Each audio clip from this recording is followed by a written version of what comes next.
আসসালামু আলাইকুম। সুপ্রিয় দর্শক, প্রতিদিনের মতো আজকে আবার আমি চলে এসেছি নতুন একটা ভিডিও নিয়ে। তো আজকের ভিডিওটি খুবই গুরুত্বপূর্ণ হতে চলেছে। তো আজকের এই ভিডিওতে আমরা আলোচনা করব যে বিষয়টি নিয়ে, সে বিষয়টি পুরো ভিডিওটি না দেখলে আপনারা বুঝতে পারবেন না। তো ভিডিওটি স্কিপ না করে পুরো ভিডিওটি দেখতে থাকুন। সুপ্রিয় দর্শক, আমরা আলোচনা করতে চলেছি শস্য বীমা কি, এই শস্য বীমার উদ্দেশ্য কি ও ফসলের কভারেজ কত, কোন কোন ফসলের বীমা করা যাবে এবং কোন কোম্পানি ফসল বীমার কভারেজ দেয়, এই সমস্ত বিষয় নিয়ে আলোচনা করব এই ভিডিওতে। তো বীমা প্রথমত জেনে নেই বীমা কি। এই বীমা হলো একটি বড় অপ্রত্যাশিত ক্ষতির সামান্য সম্ভাবনা থেকে রক্ষা করার হাতিয়ার। এটা এমন এক কৌশল যা কৃষকদের বড় ধরনের আর্থিক দিক থেকে বাঁচিয়ে তোলে, যা কৃষকদের ক্ষতিপূরণ দিয়ে থাকে। যে আমাদের রাজ্য সরকার প্রত্যেক বছর দুবার ফ্রিতে ইন্স্যুরেন্স অর্থাৎ শস্য বীমা নিজ এলাকার পঞ্চায়েতে অথবা এডি অফিসে অফলাইনের মাধ্যমে ফর্ম ফিল আপ করা হয়, যার ফলে কিছুদিন পর যার ইন্স্যুরেন্স কভারেজ দিয়ে থাকেন।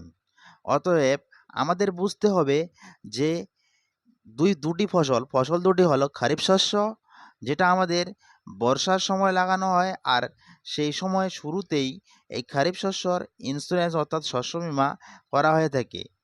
আর আরেকটি শস্য হলো সেটা হলো রবি শস্য।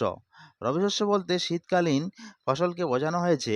অতএব শীতকালে যে ফসল রোপণ করে থাকি, সেই সময় রবি শস্য চলাকালীন, রবি শস্য রোপণের সময় সেই রবি শস্যের ইন্স্যুরেন্স অর্থাৎ শস্য বীমা করা হয়ে থাকে, যেটা আমাদের প্রাকৃতিক দুর্যোগ এ ক্ষতি হলে ক্ষতির বিরুদ্ধে কৃষককে রক্ষা করার উপায়, যা ছোট ছোট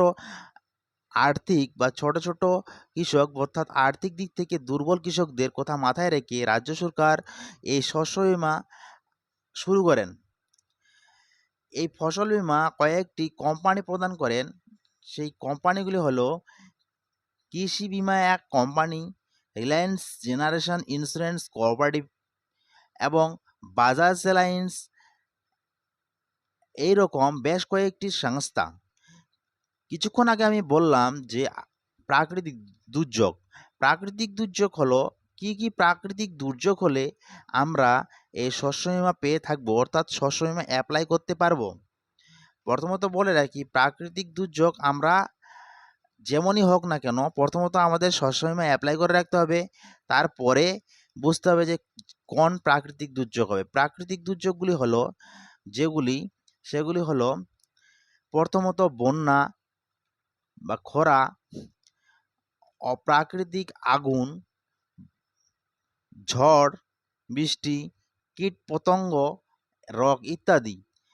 এইরকম অবস্থায় যদি আপনার ফসলের বড় ধরনের ক্ষতি হয়ে থাকে, তাহলে আপনারা এই ইন্স্যুরেন্সের অর্থাৎ শস্য বীমার কভারেজ পেয়ে যাবেন। অতএব এরকম নতুন নতুন ভিডিও পেতে আমার চ্যানেলটি সাবস্ক্রাইব করতে ভুলবেন না।